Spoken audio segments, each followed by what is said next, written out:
Esteu escoltant Catalunya Religió. Senyor cardenal arquebisbe de Barcelona, Joan Josep Omella, gràcies per ser avui aquí i presentar el nostre convidat. I també gràcies per l'interès amb què va acollir el projecte que li vam presentar i el seu ajut per fer-lo realitat. Som aquí.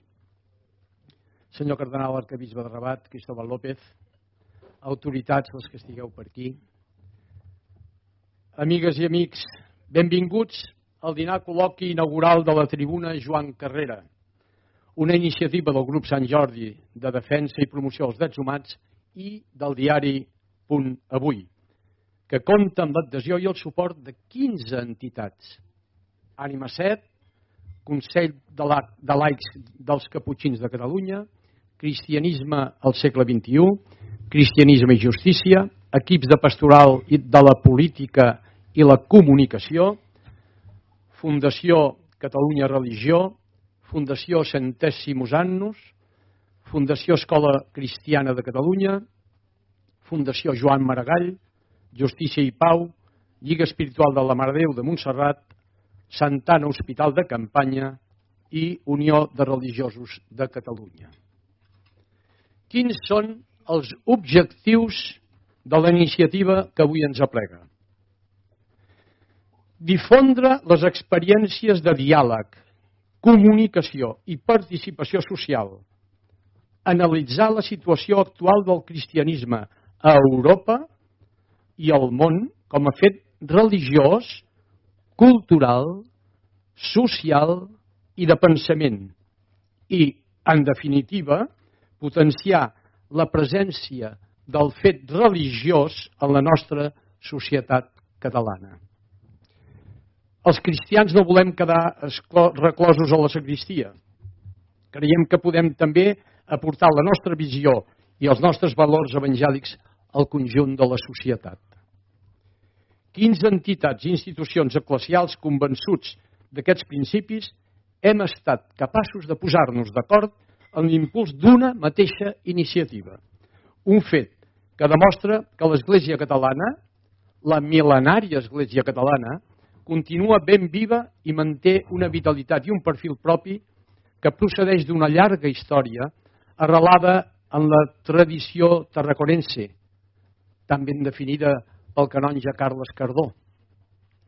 I tot plegat se diu molt en la trajectòria al tarannà del bisbe Joan Carrera, un dels màxims exponents del cristianisme conciliar a Catalunya i de compromís de l'Església amb el país, obert i solidari amb els pobres, en línia amb l'estil del papa Francesc.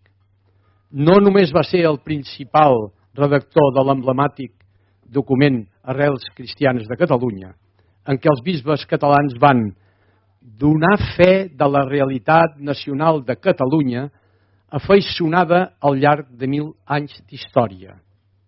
Carrera també va promoure grans obres socials, va tenir una presència assídua als mitjans de comunicació, va optar per una trajectòria pastoral sempre a les perifèries i, sobretot, va tendir ponts d'entesa i de diàleg amb sectors intel·lectuals, periodístics, polítics, socials i culturals de la nostra societat. Deixeu-me acabar il·lustrant la biografia de Joan Carrera amb un text preciós escrit per l'historiador Jordi Amat fa uns anys. Començava la seva columna dient: un dia de 1961, un capellà jove, de només de 30 anys i amb sensibilitat obrera, arriba al barri badaloní de Llefià amb la seva mare. El bisbe l'ha anomenat rector d'una parròquia creada fa pocs mesos. Allà, poc abans de l'esclat de la guerra, s'hi havia aixecat una església modesta, però va ser cremada durant el conflicte. Aquell 1961 s'intenta tornar a començar, en sincronia amb la multiplicació de les barraques que creixien al voltant de l'església. Les condicions no són bones per ningú. En un fogonet de petroli que col·loquen a la terra d'una habitació que els han deixat, la mare cuina per tots dos. Al cap d'unes setmanes, mentre treballa fent l'església, aixeca una paret que servirà per evitar una mena de rectoria. Cada dia, a primera hora, hi hagi qui hi hagi, diu missa, perquè els veïns sàpiguen que ha encès la flama de la catolicitat. Després ha d'anar a una font per carregar l'aigua que usaran a casa durant un parell de dies. És mossèn Joan Carrera. Al cap de poc temps de ser a Llefià, Carrera, desconcertat, meditava sobre els seus nous feligresos. Són llauradors del camp i submergit en el proletariat urbà dels nostres suburbis. No tenen orgull, ni tampoc sentit de classe. No entenen fàcilment la lluita obrera. No s'encaren amb el capellà, sinó que li diuen a tot que sí. L'apostolat de Carrera, que connectava amb els restes d'un sector de l'Església catalana minoritzat, va possibilitar que aquell contingent immigratori que provenia del sud d'Espanya adquirís consciència de la justícia social en la que vivia, alhora que, sense haver de renegar dels seus orígens, descobria en la catalanitat una forma d'accés a una precària ciutadania.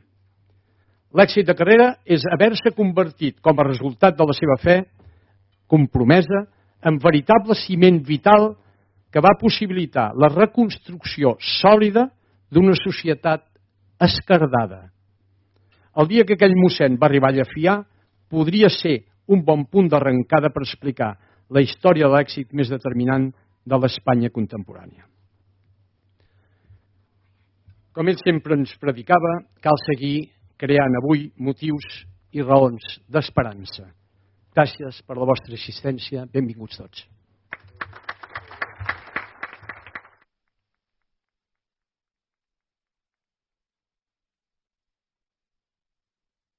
Tens micro aquí, Estàs més enllà? Crec jo. Tu tens micro, Sí. Ja han beneït la taula, per tant podem anar menjant, Endavant. Si no comencem... Sí.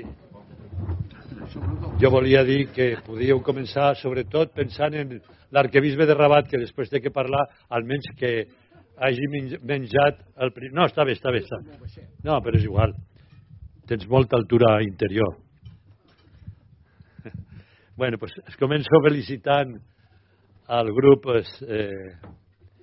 de Joan Carrera, la tribuna que heu constituït, perquè jo crec que és un bon espai per al diàleg i per reflexió, al mateix temps que tenim temps per menjar també.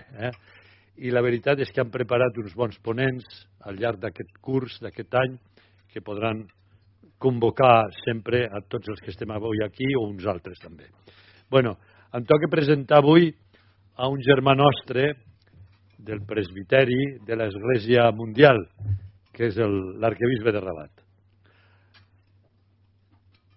Si comencés a llegir el seu currículum vitae, estaríem tota la tarda comentant la gran preparació humana, intel·lectual i professional adquirida al llarg de la seva vida. Podria sintetitzar-lo en una frase dient que té una amplíssima preparació en ciències humanes i teològiques, que és un home profundament unit a Déu i un gran expert en humanitat. I així resumeixo quasi tot el seu currículum vitae. El que sí que m'agradaria compartir amb vostès és el que he descobert en la vida d'aquest gran salesià i gran bisbe. Va néixer a Vélez Rubio, Almeria, l'any 52 del segle passat. Té, doncs, 70 anys. 79. Ai. Les matemàtiques no és el meu fort. Seria 69, no 79. Molt bé. Bueno. De ben petit va a Catalunya amb els seus pares, concretament a Badalona. I aquí, a Badalona, fa els seus estudis. Després entra a la família salesiana, on és ordenat sacerdot. Treballa un temps a la nostra estimada diòcesi de Barcelona, concretament al barri de la Mina. A l'edat de 32 anys, els seus superiors l'envien a treballar a Paraguai, on hi va estar 18 anys, els darrers anys com a provincial. Entre 2003 i 2010 és el responsable d'una obra salesiana al Marroc, prop de Rabat. El 2011 és nomenat provincial dels salesians a Bolívia, fins que l'any 2014 és elegit provincial de la Inspectoria Salesiana de Maria Auxiliadora amb seu a Sevilla i que aglutina l'obra salesiana a Catalunya, Múrcia, Aragó, València, Andalusia, Extremadura, Balears i Canàries. Sent provincial, rep una trucada del nunci que li diu que el papa Francesc ha pensat en ell per ser arquebisbe de Rabat, i això que estava a Sevilla. Queda desconcertat perquè ell mateix mai havia pensat que seria bisbe i menys al Marroc.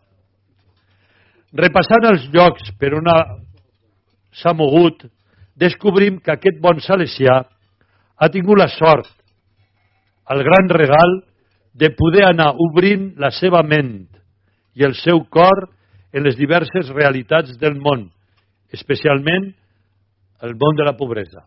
Badalona, la Mina i els altres països que he anomenat. I quan un obre l'horitzó de la seva ment i del seu cor, veu les coses d'una altra manera. Sí, el cardenal Cristóbal López té un cor missioner, un cor de cristià en sortida, perquè va als llocs més perifèrics i on no sempre la fe està arrelada o on ni a tan sols el cristianisme s'ha establert. Ell va sentir la veu del Senyor. Aneu per tot el món i anuncieu la bona nova de l'Evangeli a tota la creació. Aquestes paraules se li van gravar profundament al cor i va començar a fer camí. Tota la seva vida ha seguit els camins que el Senyor li ha mostrat. I allí on ha estat, en les realitats perifèriques, ha fet el que el bon pastor Jesucrist ens ha ensenyat a fer: estimar les ovelles.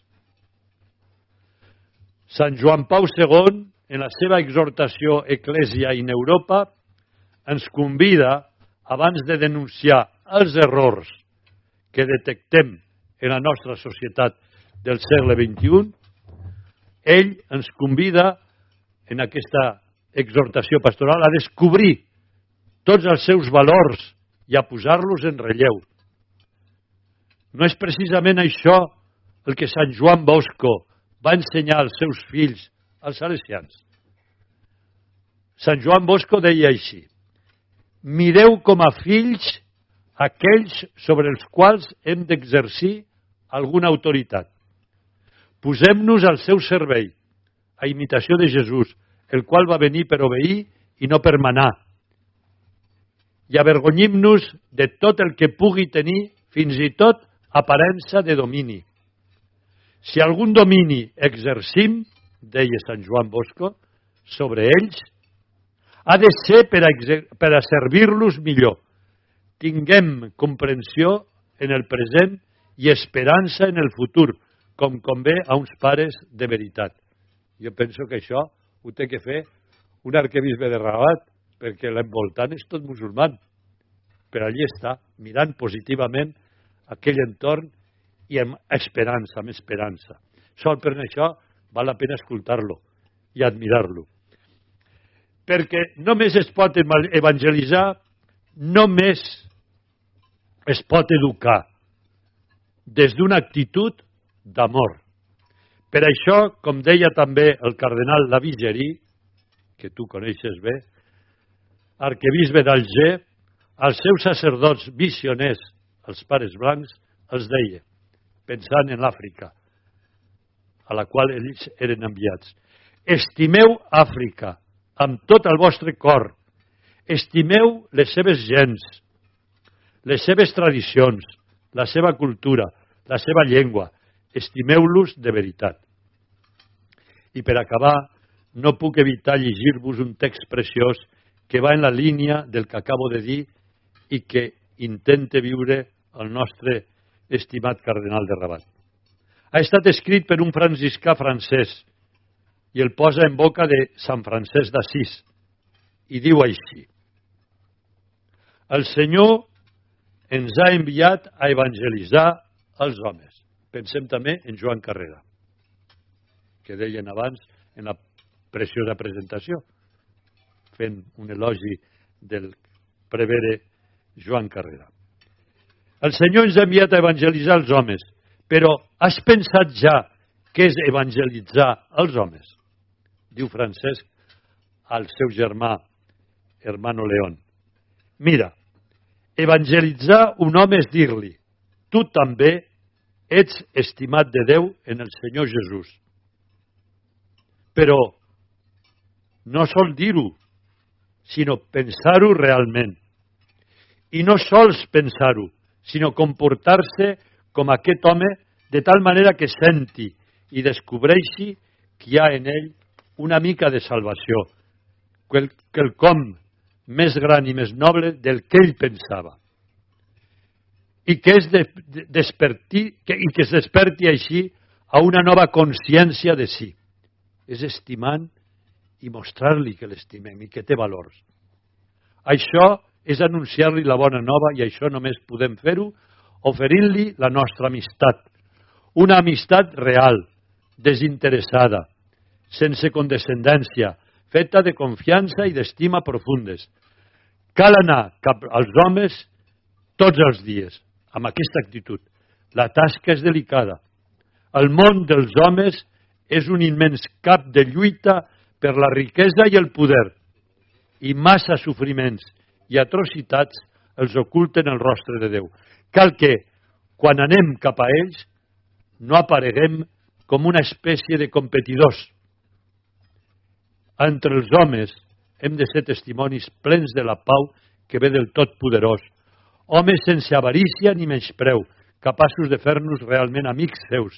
És la nostra amistat el que ells esperen, una amistat que els faci sentir que són estimats de Déu i salvats en Jesucrist.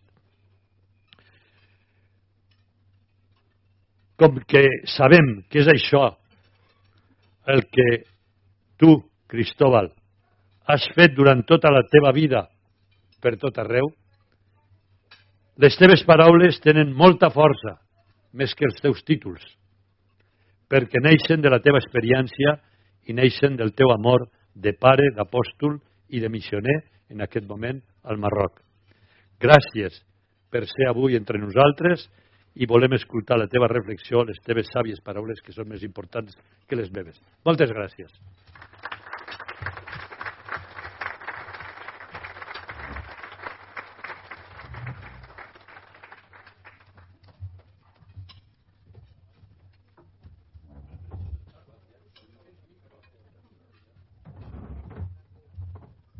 Bon dia a tots i bon profit, El saben aquel que diu que había un prevere que feia un enterrament y comenzó a decir, porque tenemos aquí adelante a este que fue tan buen esposo, que fue un hombre de bien, que fue un trabajador constante y un buen cristiano, y estaba la esposa, la viuda, con los hijos en el primer banco, y le dice la viuda al hijo mayor, dice, oye, vete al féretro a ver si es tu padre el que está, porque creo que se está equivocando de persona. Yo es lo que he sentido cuando hablaba de mí, yo pensaba que estaba hablando de otro. Aparte de que no estuve en la mina, sino en la Perona y en la Verneda, solamente eso, una pequeñísima puntualización, pero sin mayor importancia. Pero como hay aquí testigos presenciales de mi paso por la Perona y por la Verneda, bueno, la mina nació en aquella época y si ahora están los salesianos ahí, se debió a la comunitat de la Verneda. Bueno, gràcies per la invitació a utilitzar aquesta tribuna, Joan Carrera, per dirigir-me a vosaltres compartint una mica de la meva vida i de la meva experiència. Gràcies als organitzadors per tot el que han fet perquè aquest moment sigui una realitat la meva felicitació per l'èxit de participació i moltes gràcies a tots vosaltres per la gentilesa d'haver volgut venir a participar en aquesta trobada. Espero no amargar-vos el menjar. Moltes gràcies també a les entitats que s'han volgut adherir a aquesta iniciativa. Em fa molta alegria constatar que d'una manera o altra he estat o estic en contacte amb més de la meitat d'aquestes 15 entitats. I per descomptat, moltes gràcies al que és no el meu germà a l'episcopat, sinó el meu pare, Monsenyor Omella, perquè em va ordenar bisbe. I no només em va ordenar, sinó que quan vaig acudir-hi perquè em defensés de l'amenaça que planava sobre mi, no només no em va defensar, sinó que em va convèncer que no em defensés jo mateix i deixés que les coses seguessin el seu curs sense res demanar i sense res refusar. No. Em sento especialment honrat i confós en saber que seré el primer a prendre la paraula des del púlpit d'aquesta tribuna que està cridada a ser prestigiosa pel nom que porta, Joan Carrera. Jo vaig conèixer a mossèn Joan Carrera en el 1973. Ell era llavors vicari episcopal d'una vasta zona que anava des de Nou Barris fins al Poble Nou, el Besòs i la Mina, que s'acabava d'estrenar la mina. Crec que eren els districtes 9 i 10 de Barcelona, la perifèria tocant a Santa Coloma i a Sant Adrià del Besòs. Jo era un jove salesià de 21 anys que iniciava, juntament amb 4 salesians més, un és ici ara, una nova forma de presència al barri de la Verneda. Mossèn Carrera em va semblar, potser pel càrrec que tenia o per la seva presència física, em va semblar una persona molt gran per mi, però en realitat només tenia 43 anys en aquell moment. Però aquests 43 eren més del doble que els meus insultantes i jóvenes 21 anys. Mossèn Joan Carrera ens va acollir, ens va aconsellar, ens va acompanyar i ens va defensar davant d'alguns sacerdots que no van veure amb bons ulls la nostra arribada al barri. És més, ens va llançar el desafiament de crear un centre de catequesi i d'animació juvenil que sense dependència de cap parròquia estava al servei de totes les parròquies de l'arxiprestat, una experiència insòlita i nova que indicava que Joan Carrera era un home amb una visió de llarg abast. Per mi va ser un exemple d'home, de cristià i de capellà. Tenia un esperit pacífic i dialogant, obert i atent a tothom, inquiet i amb iniciativa. Però tot això li naixia i brollava d'una doble passió que conjugava perfectament. D'una banda, la passió per Crist, el seu regne i l'Església. I de l'altra, la passió pel món i la realitat concreta que vivia. La Catalunya dels barris populars, la Catalunya dels altres catalans. Aquells que deien, com Candel recollia el seu llibre Els altres catalans, l'altre dia van anar a Casterdefer i em van fotre un arron cuní en muclo que hasta el fund era bo.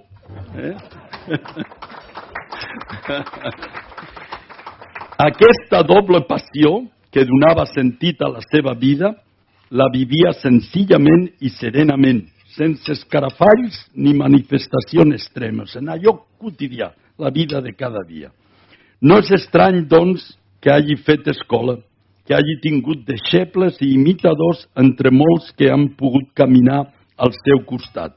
I ho demostra la creació d'aquesta tribuna, des de la qual espero i desitjo que no només en puguem honorar la seva memòria, sinó el que és més important, que puguem rellançar i revifar els valors que van inspirar la seva vida. I ara, imitant el Jordi Gisterri, que comença tots els seus articles, em perdonaran que Doncs em perdonaran que passi al castellà perquè em sento més a l'est, diuen els francesos, más tranquilamente. Y comienzo por contar una historia.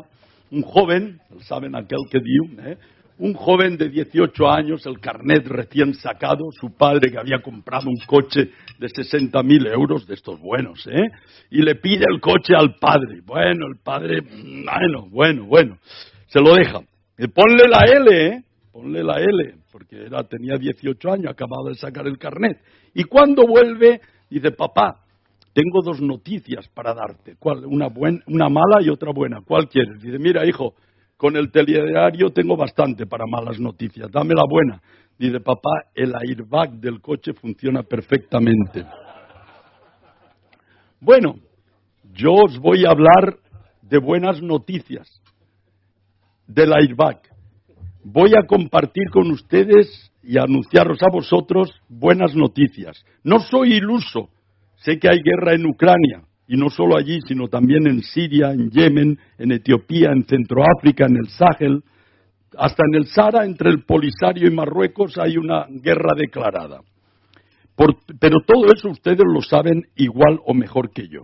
Yo quiero hablaros no del coche que chocó, sino del airbag que salvó la vida del joven. ¿Por qué? Porque estoy convencido de que el bien es más fuerte que el mal, aunque hace más ruido. Hace más ruido un árbol que cae que un bosque que crece. El bosque que crece lo hace en silencio total, no se escucha nada. Un solo árbol que cae arma estruendo. Un joven que asesina a otro, salen las noticias. 1 millón de jóvenes que se levantan, van al colegio, a la universidad, vuelven a su casa habiendo estudiado, habiendo trabajado, eso no sale en los periódicos, Digo que voy a comunicar buenas noticias porque soy un empedernido optimista que cree que todo acabará bien, como ya cantaban en gospel hace 50 años, que todo acaba bien, ¿lo recordáis? Porque me apoyo en la fe y me mueve la esperanza, y porque sé que el amor es más fuerte que la muerte. Por todo eso, quiero daros buenas noticias, concretamente 10. ¿Por qué? A mí me gustan los decálogos. Sabéis que el decálogo son los 10 mandamientos, pero no sabéis por qué hay 10 mandamientos. ¿No lo sabéis? Hay curas, monjas. Bueno, Dios se dirigió al Imperio Romano, al emperador, y le dijo, ¿quieres que te dé un mandamiento? Y él dijo, ¿en qué consiste? Dice, no matarás. Dice, no me interesa, si no podemos matar, no podemos hacer la guerra, si no podemos hacer la guerra no podemos conquistar, si no conquistamos se nos va al tacho el imperio, no nos interesa. Entonces pasó a los egipcios y les dijo, ¿queréis que os dé un mandamiento? Dicen, ¿en qué consiste? Dicen, no desearás la mujer de tu prójimo. Dicen, no nos interesa, nos arruina el fin de semana. Entonces se fue a los judíos y les dijo, ¿queréis que os dé un mandamiento? Y ellos no preguntaron en qué consiste, ¿cuánto cuesta?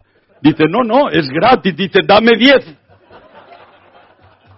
Y por eso hay 10 mandamientos. Entonces, yo me he aficionado al número 10 y a hacer decálogos. Entonces voy a daros 10 buenas noticias. Primera, la iglesia en Marruecos existe. Existe y existirá, existe y existirá. Bueno, somos pocos, pero intentamos ser buenos. Somos apenas 30.000 católicos entre 37 millones de musulmanes. Ni siquiera el 0,1%, somos 0,08%, pero de más de 100 nacionalidades diferentes. Somos una iglesia bien católica, es decir, bien universal, que es lo que significa la palabra católica. Y en camino hacia la unidad, desde esa inmensa pluralidad, viviendo en comunión. Mi lema el primer año de obispo fue crear comunión, vivir en comunión. No para mí, sino para toda la iglesia. Somos pocos, pero no nos importa. Lo que nos importa es ser auténticos, ser sal que da sabor, ser luz que ilumina, ser levadura que hace fermentar la masa. Vino el Papa a Marruecos, porque el Papa va a esos lugares, Albania, Lampedusa, Centroáfrica, etcétera. No viene a España, no va a Argentina, no va a Francia, no va a Alemania, pero se va a Sudán del Sur, donde nadie, ningún jefe de Estado ha ido, ni quiere ir. Pues bien, vino el Papa y nos dijo, no es un problema ser pocos, el problema sería ser insignificantes en el sentido de vacíos de significado. El problema sería ser sal que ha perdido su sabor. El problema sería ser luz que ya no ilumina a nadie. Y nos habló de todo esto, de la levadura, etcétera. Entonces, la Iglesia en Marruecos existe. Segunda buena noticia, lo decía el Evangelio hace poco, el reino de Dios no solo está cerca, sino que está ya en medio de nosotros. Y cuando hablamos del reino de Dios, hablamos del cielo nuevo y la tierra nueva que los cristianos esperamos y que al mismo tiempo nos esforzamos en construir. El reino de Dios es ese horizonte utópico movilizador que nunca alcanzamos, pero que nos mantiene en marcha permanentemente. Cada vez que nos acercamos al horizonte, el horizonte se aleja. Por eso nunca podemos decir, ya llegué, ya lo alcancé, y sentarnos a descansar. Nunca podemos declarar que ya hemos llegado y que nos podemos instalar en los pequeños logros obtenidos. Declarar que el reino está ya entre nosotros quiere decir que la paz, la justicia, la libertad, la vida, la verdad y el amor no son solo semillas, sino que también dan ya frutos aquí y allá. Hay un canto francés, lo traduzco, que dice, signos por millares, huellas de tu gloria, signos por millares, Dios en nuestra historia. Y yo lo cantaba y decía, signos por millares. Pues si es verdad que hay signos por miles de ese reino de Dios, tendrías que ser capaz de verlos y descubrirlos. ¿Y qué hice? Abrí un archivo en Word para ir anotando los signos del reino que voy viendo en la vida de cada día. Ya casi llego a 200. Tengo que llegar a 1000 por lo menos. Y son pocos, porque todavía soy miope para ver y porque no tengo los ojos acostumbrados a descubrir esos brotes verdes que hay en nuestra humanidad. Por cierto, que la creación y la existencia de esta tribuna es también uno de esos signos del reino. Como todo en este ámbito del reino, esta iniciativa crecerá por la potencia en sí misma de la semilla, porque es don y regalo el reino, y por el trabajo que vosotros, los organizadores y todos los que colaboran, pondrán en ella, porque el reino es lucha y conquista. Don y lucha, regalo y conquista, siempre las dos cosas. Tercera buena noticia, es posible la comunión entre cristianos. La iglesia en Marruecos es una iglesia ecuménica y trabaja por vivir en comunión con las demás confesiones cristianas, católicos, protestantes, que son menos que nosotros, anglicanos, que son menos que los protestantes, ortodoxos, que son menos que los anglicanos. Y mantenemos una relación de fraternidad muy interesante. Por ejemplo, los protestantes utilizan en no menos de 7 parroquias nuestros locales para encontrarse y celebrar su culto. Es muy interesante ver en Ujda, la iglesia más antigua del siglo pasado, en la puerta, que pone misa católica a las 10 de la mañana, culto protestante a las 12. Y eso ocurre en bastantes parroquias, como digo. En menor medida con los anglicanos y ortodoxos, porque son muy poquitos, pero también. Con los protestantes hemos creado un instituto ecuménico de teología. Explico lo de teología, es que allí a media mañana se toma el té, por eso es instituto de teología. Bueno, se estudia teología cristiana en ambiente musulmán y 50% es protestante, 50% es católico. Yo soy copresidente y la pastora protestante norteamericana de nacionalidad es copresidenta. Los alumnos son católicos y protestantes y algún musulmán. Los profesores son católicos, protestantes y musulmanes. Hay materias que se enseñan a dos voces, como un canto a dos voces. La eclesiología, por ejemplo, la liturgia, sacramentos. La Biblia no, la Biblia da lo mismo que sea uno que otro, pero esas materias. Y es muy interesante porque están los dos profesores juntos, y un protestante que venía de esas iglesias que hablan de la iglesia católica como la Babilonia criminal, la bestia, la gran prostituta y todo eso, dio un testimonio diciendo: yo vengo de eso. Y ahora, gracias a este instituto, ahora mi directora espiritual es una monja católica. Eso es un fruto ya de ese instituto Almuafaca, del cual el Papa Francisco dijo que era un signo profético para el ecumenismo y el diálogo interreligioso. Es decir, que vivir juntos como cristianos en comunión de las diversas confesiones es posible. Cuarta buena noticia: el diálogo interreligioso, y en nuestro caso islamo-cristiano, es posible y es una realidad creciente. No solo allí, sino también aquí en Cataluña. Nosotros lo vivimos en el día a día, en lo cotidiano, en las relaciones interpersonales de compañerismo y de amistad, en la buena vecindad, en las universidades donde nuestros muchos estudiantes universitarios subsaharianos que integran nuestras parroquias y comunidades van a estudiar. En las escuelas tenemos 12 escuelas católicas donde los 10.000 alumnos son musulmanes. Los padres son musulmanes, los profesores son musulmanes, pero la escuela es católica, Yo decía siempre en la escuela Don Bosco de Kenitra, aquí somos dos católicos. La escuela, que ella es católica, y yo. Todos los demás son musulmanes, pero se da ese diálogo islamo-cristiano. En los barrios, en las calles, en los mercados, en el taxi. Y la cuarta, en la que estábamos, es que el diálogo interreligioso es posible y es una realidad creciente. Y que la hacemos en la vida de cada día y concierne a todos, no es cuestión de expertos. Pero también lo vivimos en el trabajo codo a codo, en asociaciones, fundaciones, trabajando en pro de los derechos humanos, de la promoción de la mujer, la atención a las personas migrantes, la salud pública y privada, la educación y la cultura. Y finalmente, y aunque sea a pequeña escala, vivimos también ese diálogo islamo-cristiano en el compartir la experiencia de Dios y de fe y la oración, que eso ya es lo más sublime. Pero ese diálogo se da y en forma creciente. Quinta buena noticia: es posible la fraternidad entre musulmanes y cristianos. Y esto me parece fundamental decirlo aquí en Europa, en España, en Cataluña. Es perfectamente posible establecer amistades sinceras y profundas entre musulmanes y cristianos.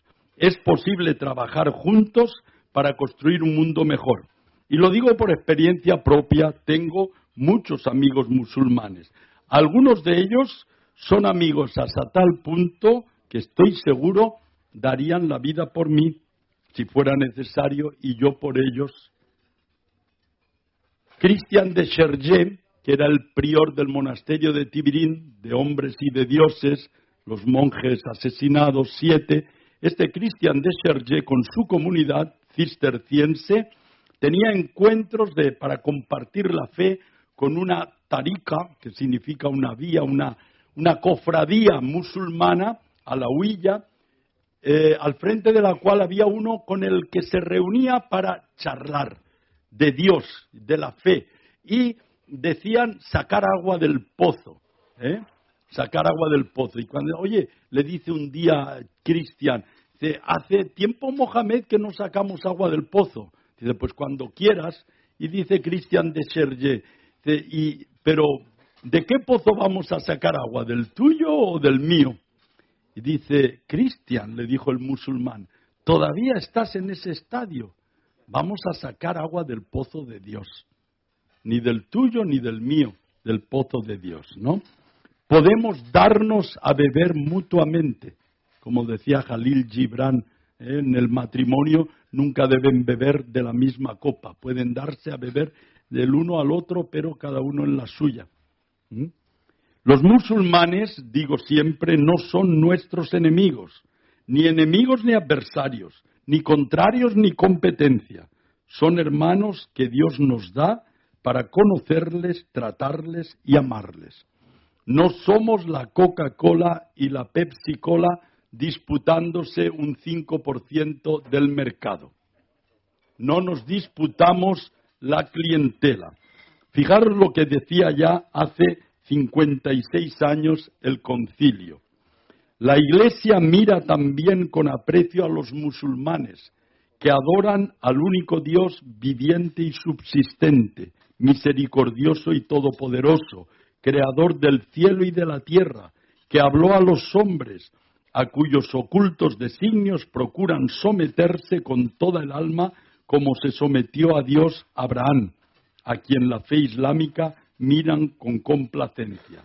Veneran a Jesús como profeta, aunque no lo reconocen como Dios. Honran a María, su madre virginal, y a veces también la invocan devotamente. Esperan además el día del juicio, cuando Dios remunerará a todos los hombres resucitados. Por tanto, aprecian la vida moral y honran a Dios, sobre todo con la oración, las limosnas y el ayuno. El Sagrado Concilio exhorta a todos a que, olvidando lo pasado, la noticia mala, vayamos al airbag. El Sagrado Concilio exhorta a todos a que, olvidando lo pasado, procuren y promuevan unidos la justicia social, los bienes morales, la paz y la libertad para todos los hombres. Esto se publicó hace ya 56 años y con toda la fuerza de un concilio ecuménico, pero muchos dentro de la Iglesia, incluidos algunos obispos y bastantes curas, no han tomado nota, no han leído esto, y si lo han leído, por aquí les entró y por allá les salió, porque todavía están viendo a los musulmanes en confrontación, en espíritu de lucha y de conquista. Sexta buena noticia: los musulmanes no pretenden liquidar nuestra civilización ni nuestra religión. La inmensa mayoría de ellos saben que el Corán dice: si Dios hubiera querido que existiera una sola religión, lo habría hecho. Y por lo tanto, ven la existencia de diversas religiones, civilizaciones, culturas y sociedades como algo positivo y querido por Dios, aunque consideren la suya como el punto álgido de la evolución social y la plenitud de la revelación de Dios. El puñado de extremistas, fanáticos y violentos que existen un poco aquí, un poco allí, no deberían borrar la imagen general de aceptación del otro que tiene la mayoría. No generalicemos sobre todo el conjunto de musulmanes la imagen que proyectan mediáticamente quienes son fanáticos, radicalizados, violentos y terroristas. Combatamos, por favor, las fake news y las falsas afirmaciones que corren diciendo que los musulmanes quieren invadir Europa y acabar con nuestra civilización, cultura o religión. Es verdad que quieren venir aquí, porque vivimos mejor que ellos en general y entonces quieren participar de las mieles de la abundancia. Séptimo, esto es una frase que medio que me inventé: menos hablar de los musulmanes y más hablar con los musulmanes. Ese es el desafío, entre otros, que os lanzo. Aquí estamos hablando de los musulmanes, pero yo os propongo hablar con los musulmanes. Acercaos a ellos, estableced una conversación y un diálogo, interesaos por su historia personal, por su situación familiar, por sus penas y alegrías, por sus sueños y proyectos. Y me sorprende que mucha gente que ha tenido el valor de hacer esta experiencia acaban comentando: pero si son como nosotros. Y claro, ¿qué te pensabas? ¿Que eran extraterrestres? ¿Que eran marcianos? ¿O qué? Entonces, esta experiencia, por cierto, que yo a mis hermanos salesianos, aquí hay varios de ellos presentes, también les digo: menos hablar de los jóvenes y más hablar con los jóvenes. Y creo que a todos puedo decir, y me lo digo a mí mismo, menos hablar de Dios y más hablar con Dios. Octavo, ya vamos llegando al final. Es posible caminar hacia la unidad desde la pluralidad. Yo había escrito, es posible la unidad en la pluralidad, pero esto lo afirmo como un acto de fe. Lo que puedo afirmar como experiencia de vida es que es posible caminar hacia la unidad desde la pluralidad. Probablemente nunca lleguemos al fin, seguro que no llegamos al final. Es posible vivir la comunión integrando las diferencias y enriqueciéndonos mutuamente. Pero para eso hace falta tener la convicción y la voluntad de hacerlo. Si no partimos del principio de que todo hombre es mi hermano, eslogan de un día del Domum por los años 60, todo hombre es mi hermano, si nos quedamos en el homo homini lupus de Hobbes, entonces no hay mucho que hacer ni que esperar, solamente la guerra y el conflicto. Pero si partimos de esa otra afirmación que yo encontré en un póster italiano cuando tenía yo 19 años y que me ha inspirado toda la vida, la mia casa è il mondo, la mia famiglia l'umanità. Mi casa es el mundo, mi familia la humanidad. Esto verdaderamente es la base para poder caminar hacia la unidad desde la pluralidad, desde la diversidad. Ver en el otro mi hermano. Yo digo que siempre estoy en mi casa, nunca he cambiado de casa, porque mi casa es el mundo, todavía no me he ido del mundo. Cambio de habitación bastante frecuentemente, pero siempre en la misma casa. Y allí donde voy está mi familia, porque toda la familia es la humanidad. Entonces esto es interesante para vivir. Yo creo que es una dimensión, la internacionalidad, la universalidad en la que debemos educar a las nuevas generaciones. Y esto no está reñido con un sano nacionalismo de amar la patria chica, porque para amar la patria grande hay que empezar demostrándolo con la patria chica allí donde estás. Pero cuidado que hay ciertos nacionalismos exacerbados que van contra este espíritu universalista y de fraternidad entre todos.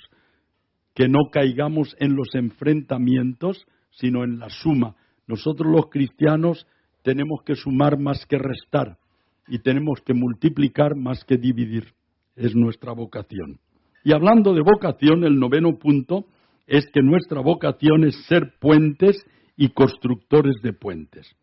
Cuando yo llegué a Marruecos por la primera vez, unos días antes de Navidad de 2002, luego ya fui en 2003 para quedarme, me llevaron a la ciudad de Kenitra, a 40 kilómetros de Rabat, donde está establecida la única comunidad salesiana del país. Enseguida me dijeron que la palabra Kenitra significa pequeño puente.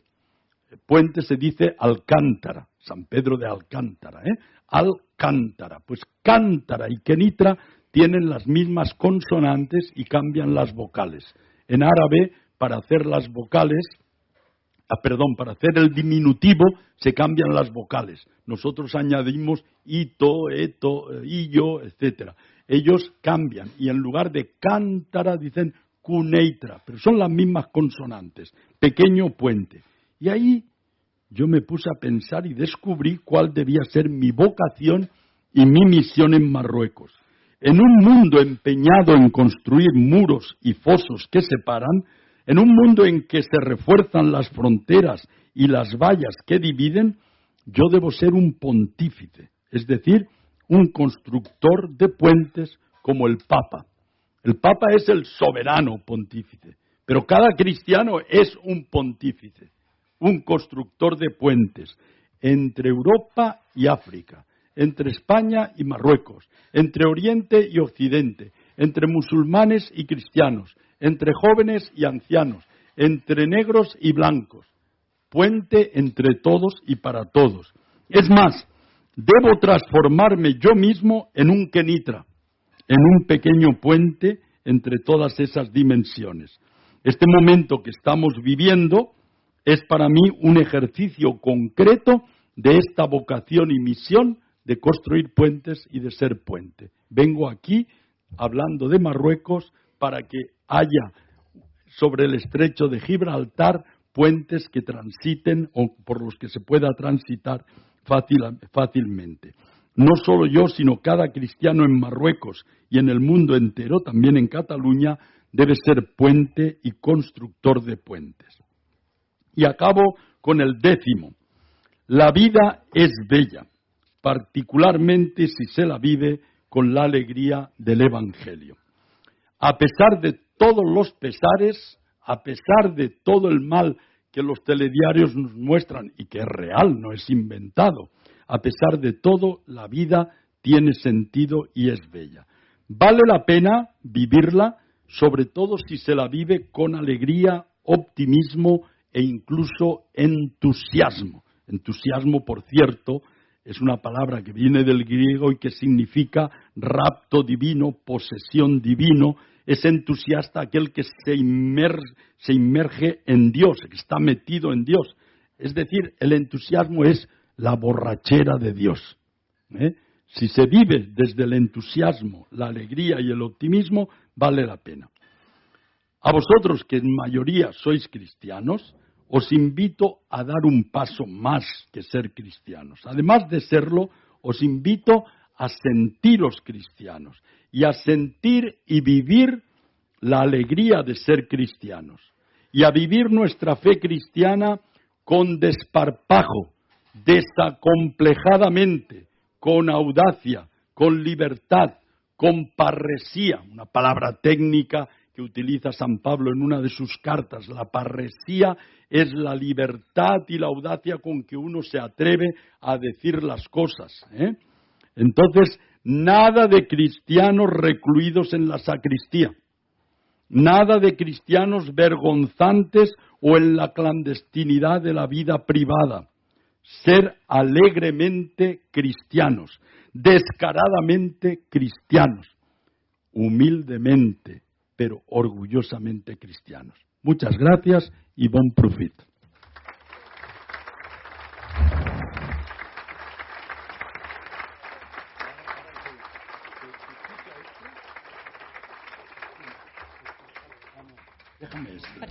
Sí.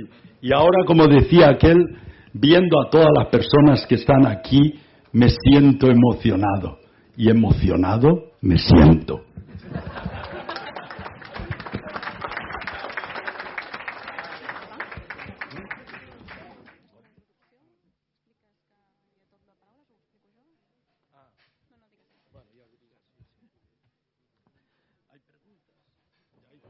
Bé, sí, com dèiem abans, hem tingut un moment per pensar amb la interrupció i ara doncs, també la possibilitat de formular preguntes, fins i tot algun comentari. Hi ha aquestes butlletes, teniu sobre la taula butlletes, bolígraf, llapis. Si algú ens vol lliurar alguna, doncs si aixeca el braç ens acostarem a recollir-ho. Per allà amb Marcel i per aquesta zona jo. I la Laura Mort doncs, dirigirà una mica el col·loqui i organitzarà tot plegat.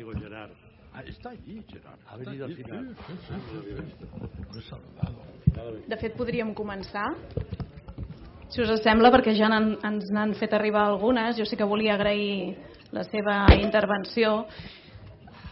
M'ha il·luminat especialment la imatge de l'airbag, l'he trobat bona i m'ha fet pensar, de fet, en un dels projectes que tenim aquí, que és Catalunya Religió, perquè en part neix també per comentar i expressar, recollir sempre les bones notícies que no acostumen a sortir a la resta de mitjans generalistes.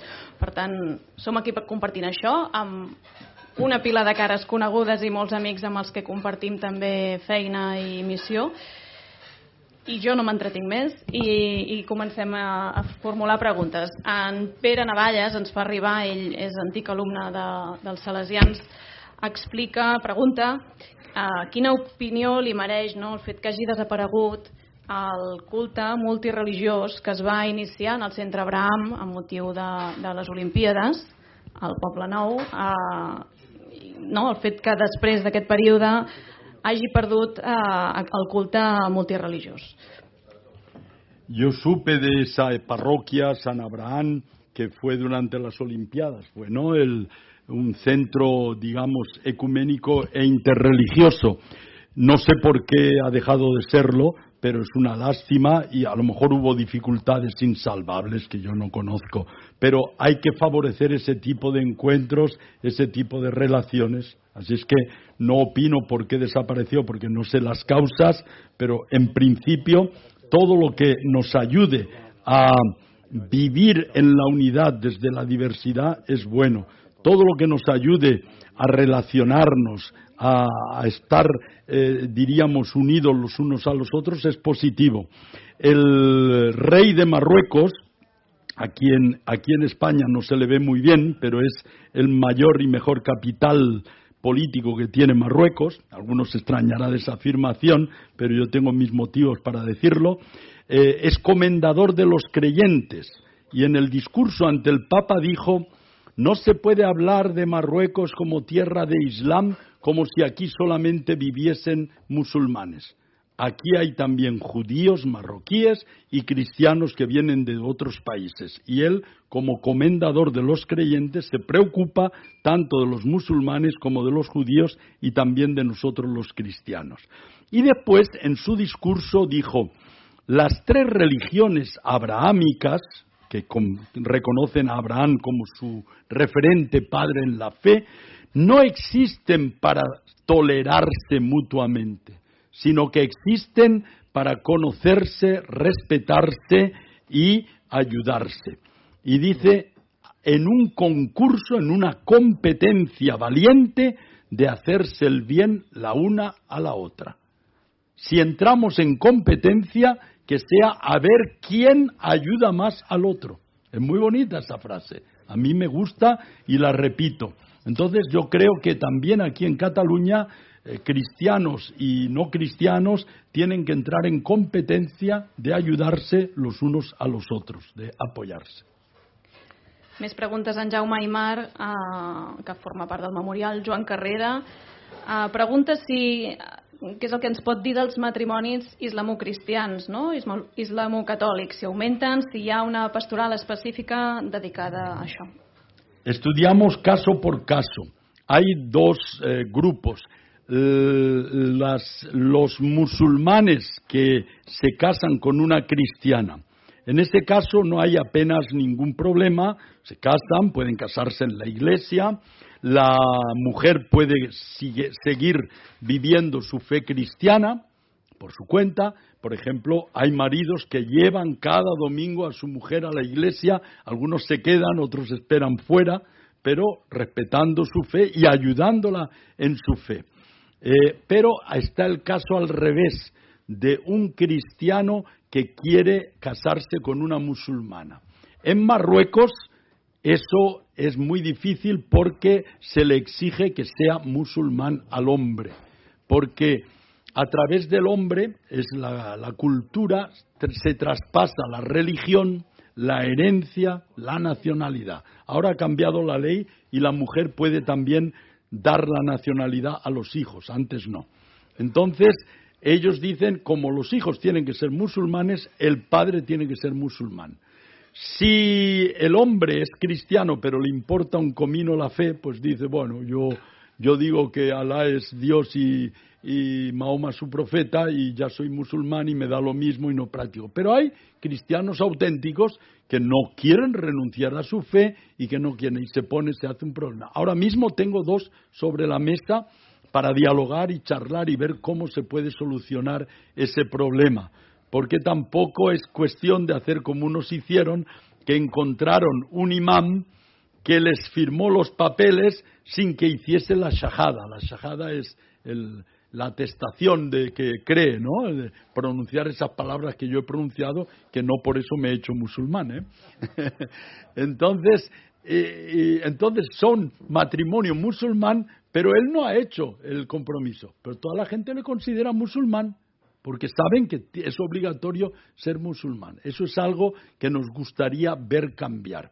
De todas formas, por hablar de la pastoral, durante muchos años hemos tenido grupos que se llama de couple mixte, de parejas mixtas, 6 o 7 como tipo de matrimonios, pero eran matrimonios él musulmán y ella cristiana, y iban juntos al grupo de matrimonios y dialogaban de su experiencia, de cómo vivían en la familia esa realidad. Y era muy enriquecedor.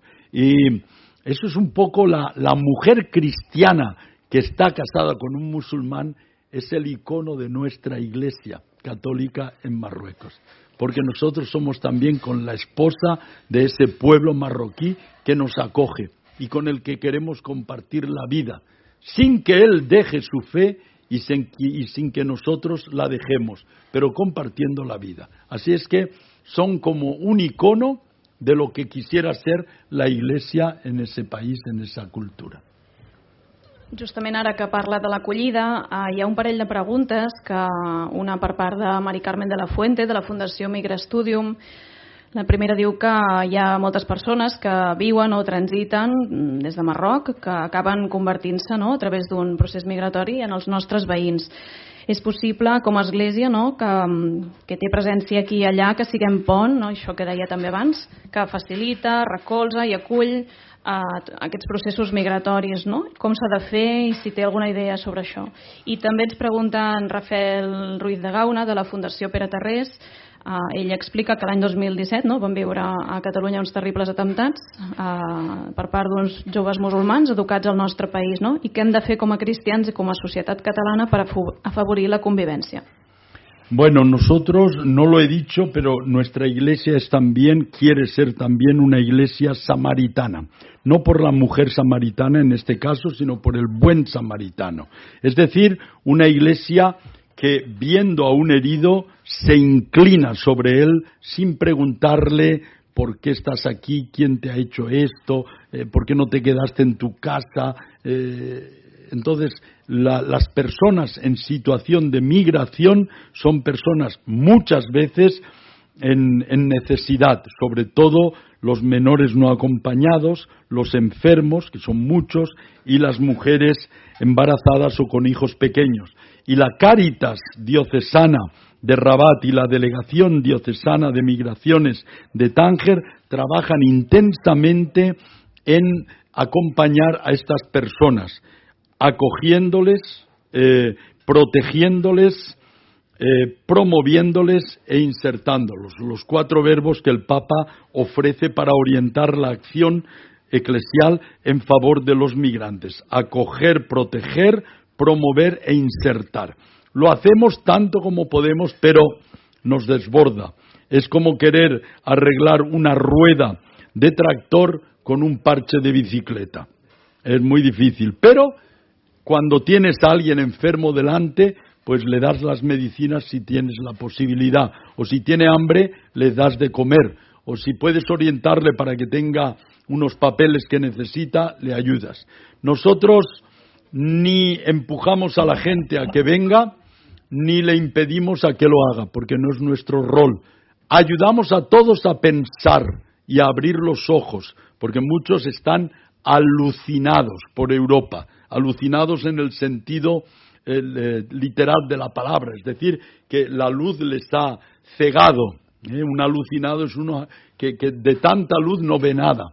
Entonces intentamos hacerles realistas y algunos vuelven atrás, pero volver atrás es reconocer un fracaso, es haber perdido 3 años de vida y un dineral, y sobre todo es no poder insertarse de donde ellos han salido porque no van a aceptar un fracasado.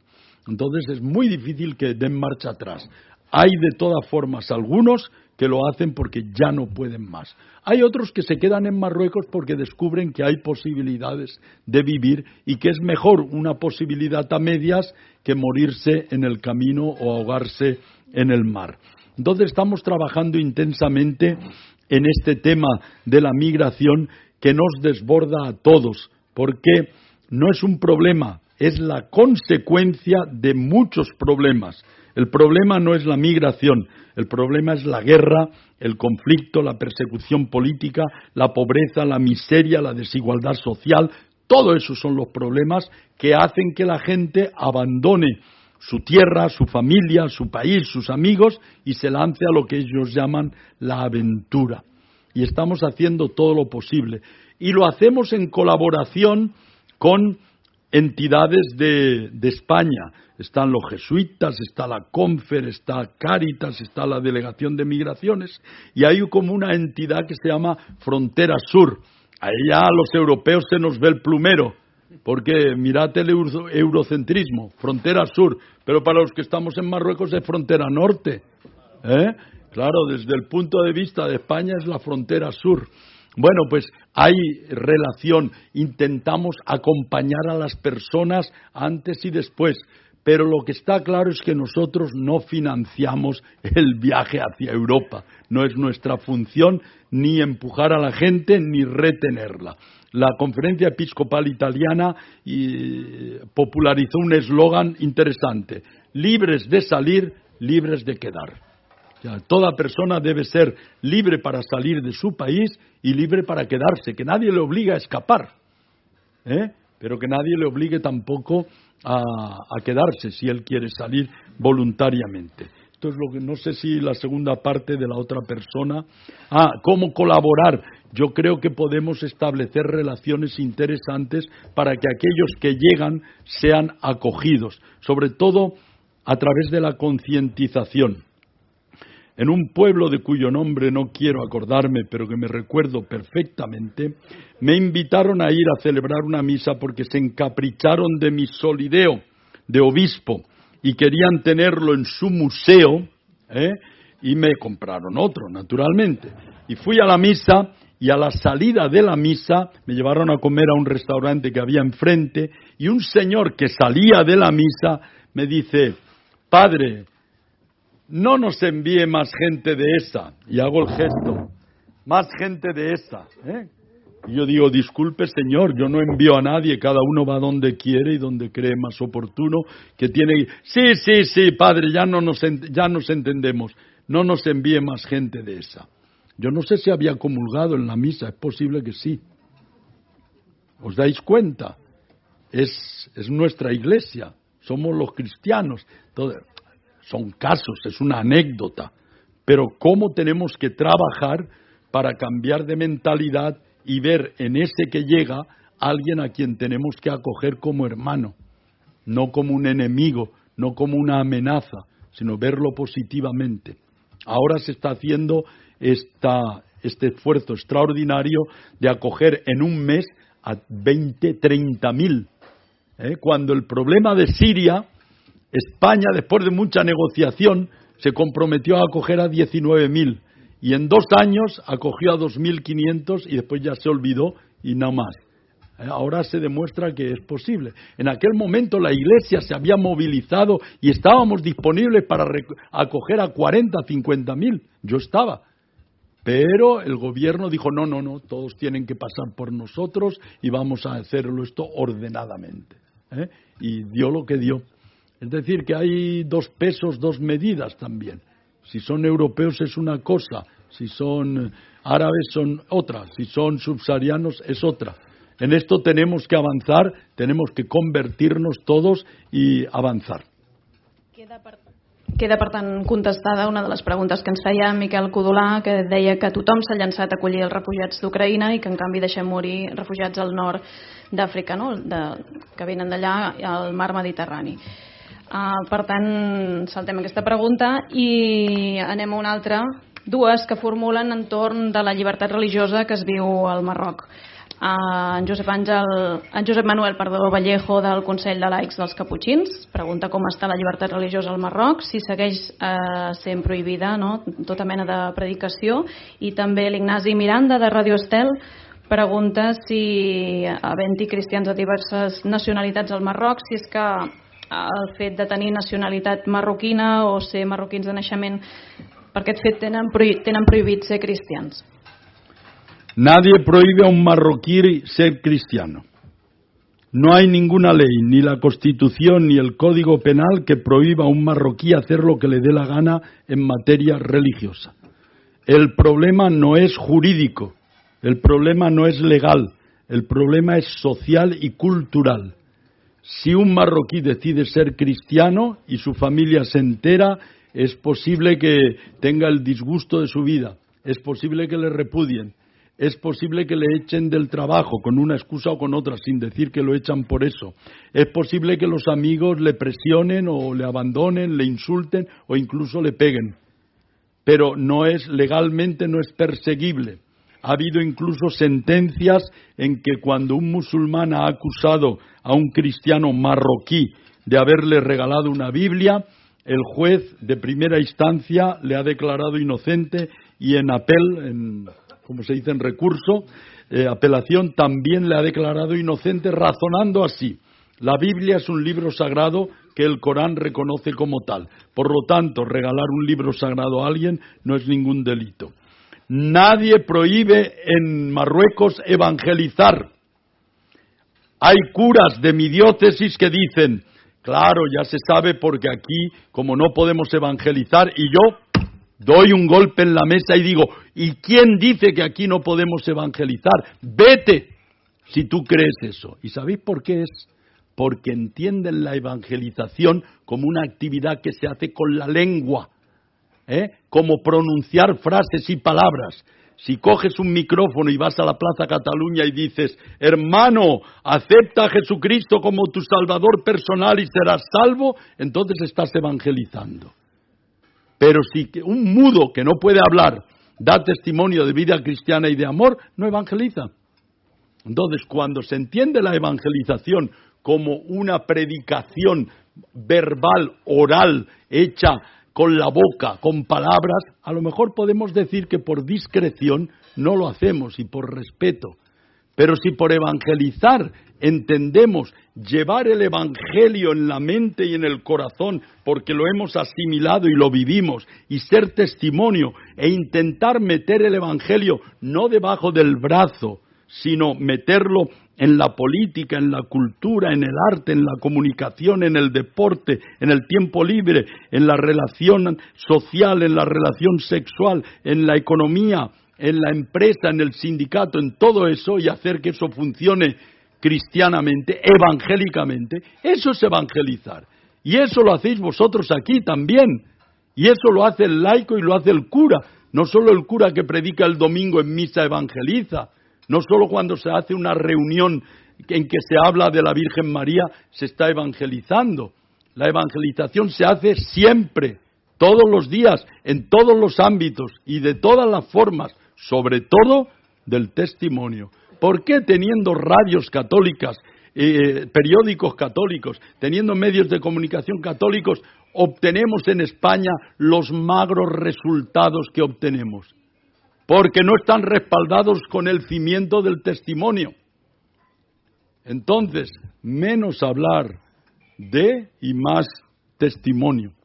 Yo creo que la evangelización va por ahí. Bueno. Esto es porque hablo con pasión, porque hablo con fuerza. Fem un salt de la base al Vaticà.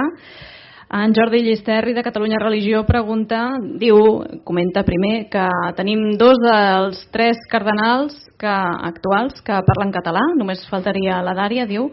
Enhorabona als organitzadors. Pregunta, quina impressió li fa a la reforma de la Cúria Vaticana per part del papa Francesc, no? Si serà útil per a les esglésies locals, el treball que està fent, i com es viu des del Marroc, els catòlics europeus, no? Com si som el passat o una antiguitat, pregunta. Bueno, aquí el cardenal Omeya está más cualificado que yo para responder a esa pregunta sobre la curia. Pero lo que ha salido en ese documento prácticamente está todo hecho ya. Es decir, no es que van a cambiar ahora las cosas, porque los cambios organizativos el Papa los ha ido haciendo con pequeñas decisiones y ya lo que ha determinado ya está hecho. A mí lo que me interesa leer, que todavía no lo he hecho, es la introducción, para ver qué sentido le da a la curia. Porque si se ve la curia como el gobierno del Papa y las diócesis como los gobernadores que representan y que tienen por encima a los cardenales y obispos curiales, entonces no me gusta. Yo creo que he leído la frase de que la curia está al servicio del Papa y de la Iglesia. Entonces me gusta mucho que haya hermanos nuestros en el episcopado que tienen como trabajo un trabajo sacrificado, porque para mí si me mandasen al Vaticano a trabajar en aquellas oficinas, para mí sería un gran sacrificio, lo haría, por obediencia, pero sería un sacrificio. Prefiero estar en una diócesis con jóvenes, con la gente, con todos. Pues que ellos lo hagan con espíritu de servicio y que sean, como el Papa afirma, servidor de los servidores de Dios, entonces está bien. Entonces quiero ver si eso está bien reflejado en la introducción, el preámbulo y los artículos primeros en que se define qué es la curia y con qué espíritu debe vivirse. Y yo tengo esperanzas, porque conociendo al Papa no puede ser de otra manera, que sea en este sentido, que la curia tome cada vez más ese espíritu y esa actitud de estar al servicio de la Iglesia y la Iglesia al servicio del reino de Dios. Porque es verdad, yo no he ido nunca a una visita al Límina, pero que en otro tiempo parecía que es que se llamaba a los obispos a pasar revista, a examinarse delante de los jefes que les preguntaban cómo va esto, cuántos has bautizado, tal, y no, eso no tiene que ser. Tiene que ser un intercambio fraterno en el que los que están en la curia escuchan con atención y dan también sus aportes, ¿verdad?, para enriquecerse mutuamente. Me decía mi predecesor que en una de las visitas al Límina, pues que había ciertos cardenales que hacían preguntas que indicaban que no entendían nada. Dice, había uno que hacía preguntas inteligentes y se interesaba, un tal Ratzinger. Así me dijo mi predecesor en arzobispo de Rabat. Es decir que yo creo que es la oportunidad de cambiar el espíritu, no tanto si se llaman congregaciones o dicasterios, si hay 12 o hay 15, que eso es secundario, es lo de menos, ¿no? Pero el hecho, por ejemplo, de que pueda haber laicos, y entre los laicos mujeres que tomen parte, y sobre todo eso, que sea un organismo al servicio de la Iglesia y no por encima de las iglesias locales. Justament una de les... Se sent? Sí. Justament una de les iniciatives que pretén proposar un canvi d'esperit és el sínode de bisbes que ha convocat el Papa Francesc i en el que s'està treballant. Tenim una pregunta anònima, que ara no sóc capaç de distingir per la lletra qui de vosaltres és, que diu que la sinodalitat implica responsabilitat també dels fidels a l'hora d'elegir els seus pastors? Bueno, no sé si la palabra elegir es la apropiada. La Iglesia no es una democracia, es una fraternidad. Los hermanos no se eligen y en la familia pues cada uno juega un rol distinto y no es que se reúne la familia y votan a ver quién va a ser de padre y quién va a ser de madre.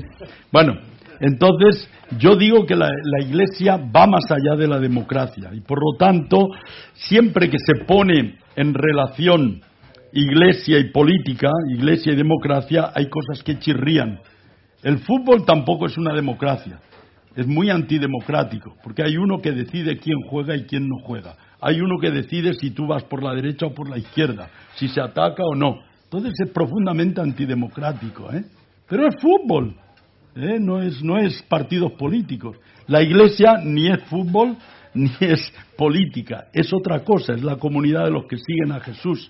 Ahora, que haya más participación, que la comunidad cristiana intervenga en la designación, elección de los pastores, pues seguramente sí. Y hay lugares en que se hace y tampoco se hunden por eso, sobre todo en iglesias orientales, y ha habido otras épocas en la Iglesia en que se ha hecho y habrá que estudiar la forma.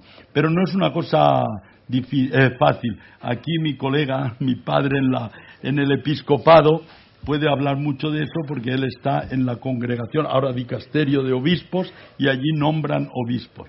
Yo puedo decir que se hace con mucho cuidado y que se busca el mejor y el mayor bien de cada comunidad cristiana. Pero es verdad que se puede avanzar y mejorar en la participación. Lo que ocurre es que no se puede hacer por elección. Entre los políticos, el que pierde, bueno, dice, tendré otra oportunidad dentro de 4 años o 5 años. Pero algunos quedan quemados ya para siempre, porque se presentaron y no les votó ni su madre. Y entonces ya se les ve el plumero. Entonces, no se puede hacer eso en la Iglesia con las personas. No se puede decir, a estos 4 podrían ser, y votar y se quedan 3 con el trasero al aire. Entonces, es delicado, pero reconozco y afirmo que se puede i se debe avançar i mejorar. Tenim entre nosaltres també l'Anna Gaspar, que és membre de l'Associació d'Amics del Poble Saharaui, i pregunta, com a arquebisbe de Rabat, què en pensa del problema dels saharauis, si creu que l'Església podria fer quelcom per ajudar-los. És una pregunta que també fa en Jordi Roger d'Ànima 7, preguntant com pot afectar aquest canvi polític just d'aquesta setmana recent, i també ens arriba la pregunta sobre el posicionament de Pedro Sánchez en relació al tema del Sàhara Occidental. Bueno, este es un tema delicado en estos momentos y siempre, ¿no? Y daría para... A mí me gusta abordarlo, pero necesitaría mínimo 3/4 de hora para explicar lo que pienso de este tema.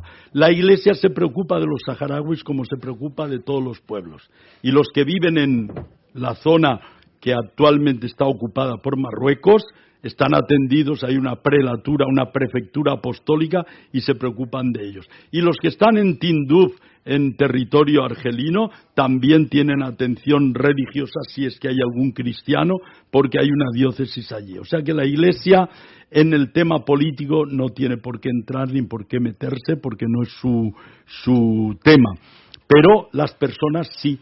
Y estamos intentando ayudar a que cada uno viva su identidad y sea respetado en lo que él es. El problema político, ya digo, no es aquí el ámbito, ni el momento, ni tenemos el tiempo para profundizarlo. Que diplomático, Absolutament diplomàtic. En Josep Maria Fisa, de Justícia i Pau, ens recorda que el proper 15 de maig es canonitzarà el germà Charles de Foucault, i pregunta quin significat té aquesta celebració per l'Església del Nord d'Àfrica, del Marroc, Argèlia, Tunísia, etc., per la relació i diàleg amb el món musulmà i per l'evangelització en el moment actual d'una església sostinguda pel Papa Francesc.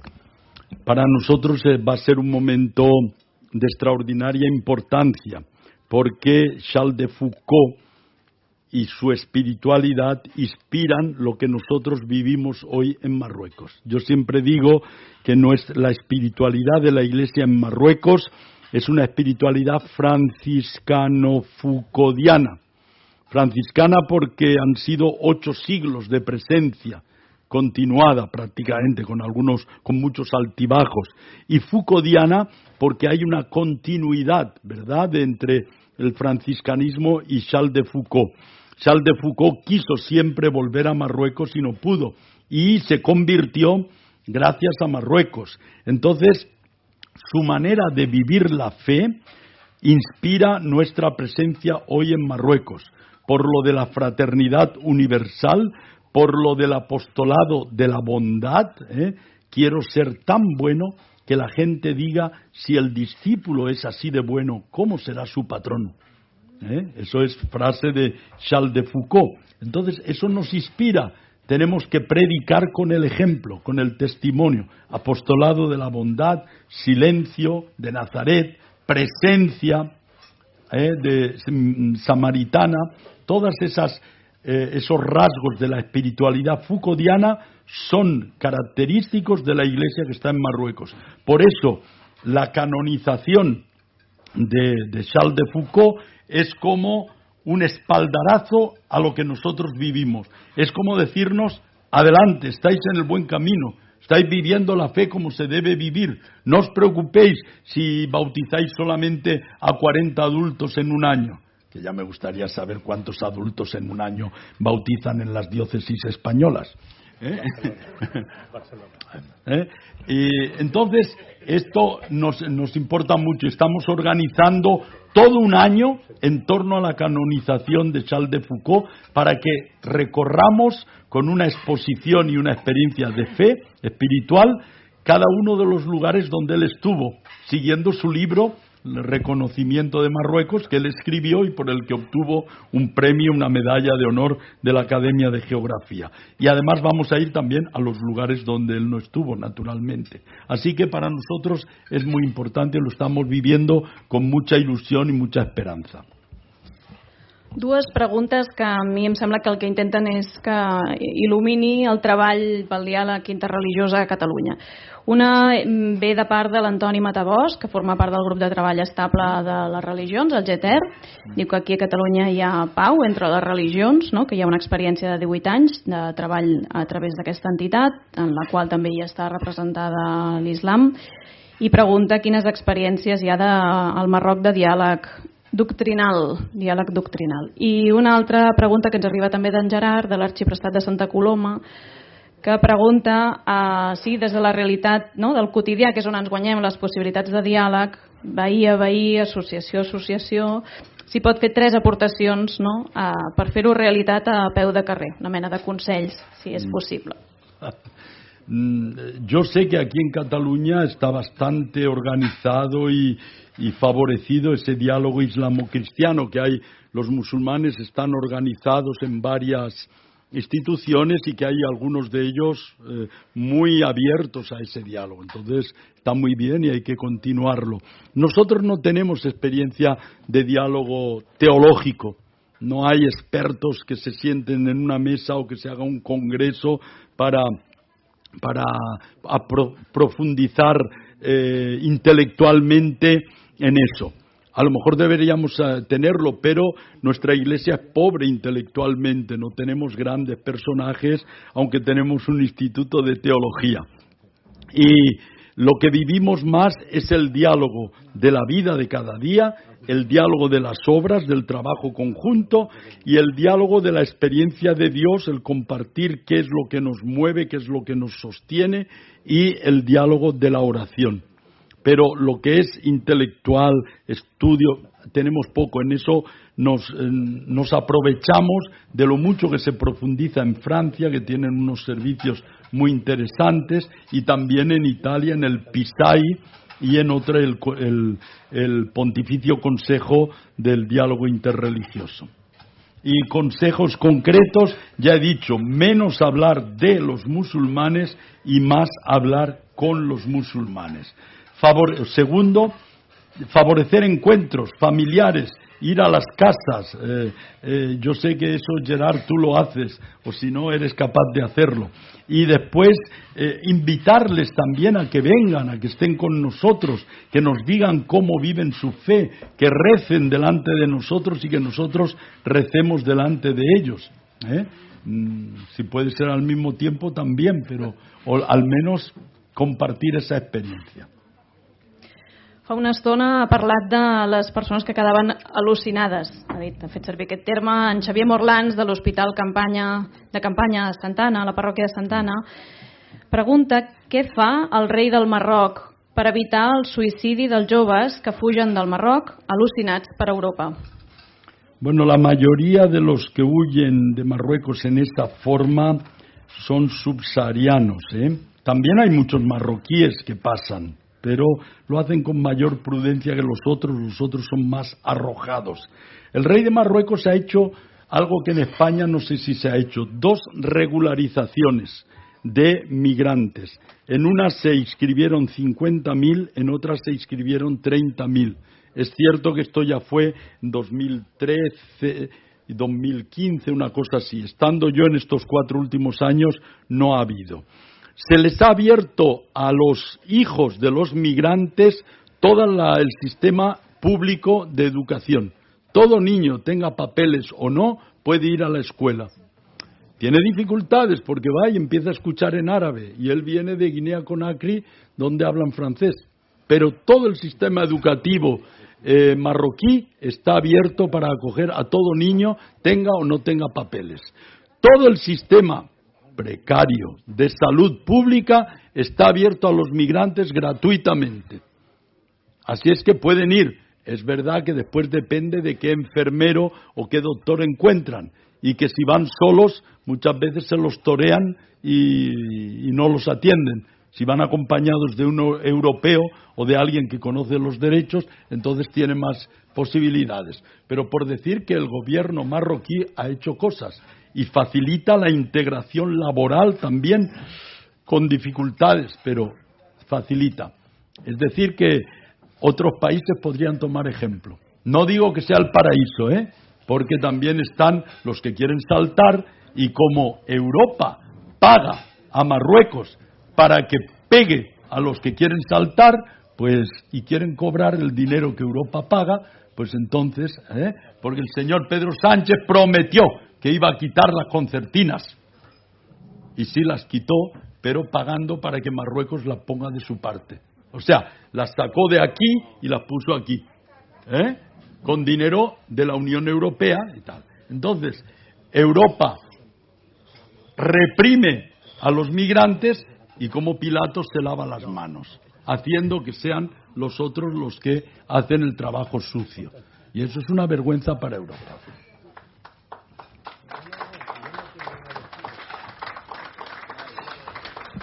Arribem a la recta final. He volgut guardar aquests dos comentaris pel final perquè són més aviat comentaris, no pas preguntes. L'Anna Maria Casanovas, de la parròquia de la Puríssima de Sabadell, recorda que en una entrevista a Catalunya Religió deia que vostè se sentia abans que res salesià i té un record seu personal d'una missa que va fer a Castellar del Vallès. ¿Quién es? Anna Maria Casanovas, on ets? Allà.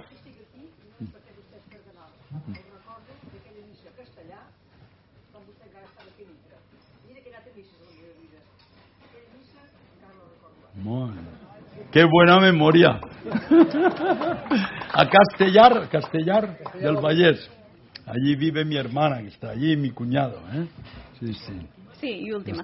I última, penso que sí, en Josep Miquel Bauset del monestir de Montserrat, benedictí, el tenim aquí, s'amaga, es fa el discret, però el tenim aquí. Diu que hem de deixar de ser mestres, que es limiten a explicar el que sabem, i passar a ser testimonis, que no es limiten a explicar sinó a transmetre el que som i el que vivim. Per tant, una crida a la coherència, com també és el seu testimoni, la seva experiència, tal com ens ha il·lustrat en aquest dinar. Moltíssimes gràcies. No sé si el cardenal anava escrivint, però és perquè pren nota o perquè vol fer alguna pregunta. Un petit comentari. Molt bé, endavant.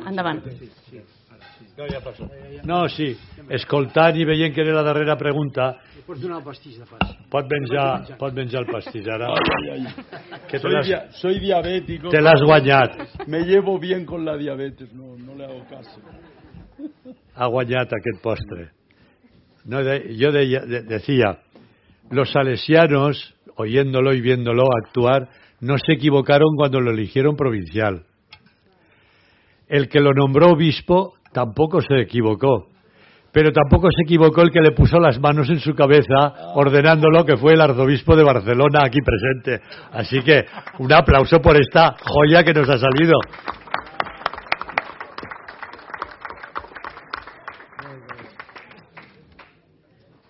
No, jo crec que... I no sé si volies parlar tu, Marcelí. No. És que aquí tots me diuen, ara vostè tindria que fer la conclusió de tot. Dic, jo sí, sóc aquí el que tenia que fer la presentació, no la cloenda. Li toca a vostè. Jo te'l passo, pensa alguna parauleta. Sí, home, sí, que eres molt savi, tu. No, jo estava pensant que escoltant un testimoni d'aquests, que ha estat a missions, al Paraguai, a Bolívia, Marroc, no, primer aquests països que són cristians, i després va al Marroc, que no és cristià i que no perd la il·lusió d'anunciar l'Evangeli, on són menys del 0, no sé què ha dit, 2%, i viuen esperança, i de quan en quan fan xiste, un acudit, i dius, que meravella. Nosaltres que estem entre cristians estem tot el dia pessimistes. Això no pot ser, mira quins bisbes tenim, mira quins capellans, mira quins cristians, això no funciona. Menys mal que jo estic en una associació que encara és més revolucionària i dona esperança. Però què és això? Qui és millor i qui és pitjor? Si estem en una situació canviant, complexa, però l'Evangeli és el mateix i Jesucrist és el mateix. I nosaltres sembrem. Jo no he vist mai un llaurador que sembra al novembre, fan la sembra al novembre. No val la pena sembrar, no sé si avui aquest any plourà, no sé si tindrem que marxar. Hombre, no, sembren i marxen. No, sembren i es queden. Diu, home, si sou de pobles llauradors, sabeu què fan els llauradors. Sempre diuen, quan estem ara al març-abril, este año, señor cura, la cosecha muy mal, no ha llovido, no sale el grano. I com va la collita quan ja arribem al maig? No sé. Yo creo que no llegaremos a mitad. Y al agosto els tornava a preguntar jo com capellà, ¿cómo ha ido? Y dice, bueno, pues no tan mal como esperábamos. I això sempre el mateix. No diuen muy bien, no diuen mai muy bien. Però sempre i continuen a sembrar. Jo crec que és això de la botella mig buida, mig plena. Sempre estem en això. Aquests no parlen d'això. Continuen evangelitzant, donant testimoni i comunió amb tots, amb els musulmans, amb els protestants, i fent comunió. Ja està. Jo crec que això ho necessitem. Jo felicito al papa, ho ha dit ell, al papa Francesc, que al maig, crec que és el dia 17 de maig, és la canonització de Charles de Foucault. El 15, el dia de Sant Isidre Llaurador. Mira, l'esperança de llaurar i de sembrar. I que ens està donant un testimoni. Aquest home es va quedar allí. Va voler fundar una congregació allí. Ho va intentar 7 o 8 vegades. No funcionava. Ningú l'aguantava. Tots marxaven. Devia ser molt raro, també, per conviure amb aquest home que era molt apostòlic, però ningú l'aguantava. Hi ha santes dones i sants homes, però no l'aguanten ni el marit ni la dona. Bueno, que som així, però som sants. Sant Pau també era molt sant, però no l'aguantava Bernabé, O sigui que, vull dir que cadascú té el seu caràcter, però l'important no és el caràcter. L'important és l'esperança, la fe i la força que ens té que acompanyar. I d'alguna manera ell ho diu, el cardenal de Rabat, és aquesta esperança de sembrar i a donar fruit al Senyor. I això és el que va fer Carlos de Foucault al desert i encara continua aquesta llavor allí sembrada i que donarà fruit, no sé quan i de què manera, però que està donant fruit. I això és l'esperança que tenim que tenir.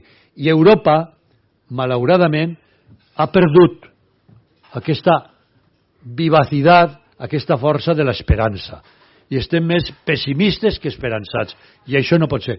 Europa no anirà endavant si no té esperança, si no creu en ella mateix. I un signe, i acabo, de que no hi ha esperança és que no hi ha descendència, no hi ha fills. I una generació que no té fills desapareixerà. I aquí, polítics, què esteu fent per apoyar la família? Cristians, què estem fent per apoyar la família? Els cristians francesos, tu potser ho sabràs millor que jo, els deien sempre, ja veieu com està la nostra societat, tan secularitzada, tan laica, però un cristià que es case dintre de l'Església Catòlica, almenys 4 fills. Obligatori. I ho estan fent la majoria. I per això l'Església Catòlica francesa està creixent en esperança i està creixent en número.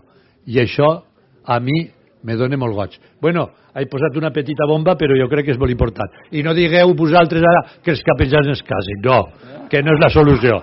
No és la solució. Per si algú pensava. Molt bé. Yo quisiera recordar, para poner punto final, si se me permite, lo que he dicho de nada de ser cristianos vergonzantes, recluidos en la sacristía o en la clandestinidad de la vida privada. Alegremente cristianos, humildemente cristianos, pero orgullosamente también, y, por decirlo en catalán, agosaradament cristians. Molt bé, molt bé.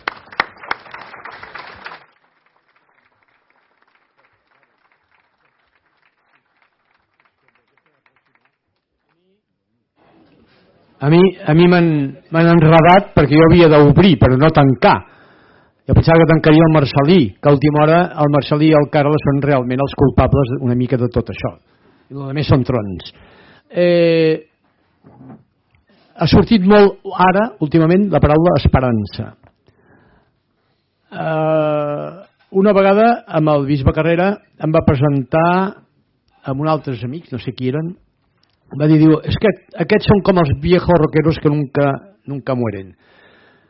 L'esperança és el motiu bàsic que ha de quedar d'aquestes tribunes Joan Carrera, perquè Joan Carrera era un home d'esperança. Per tant, us esperem a la propera. Estem contentíssims de la resposta que heu tingut. Realment no es hagués pogut fer sense la col·laboració de les 15 entitats que us hi heu afegit i d'aquests grans personatges que aquest és el primer, però espereu el que vindrà. Fins a la propera.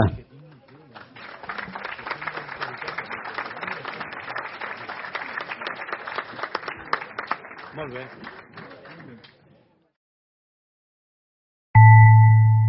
Catalunya Religió.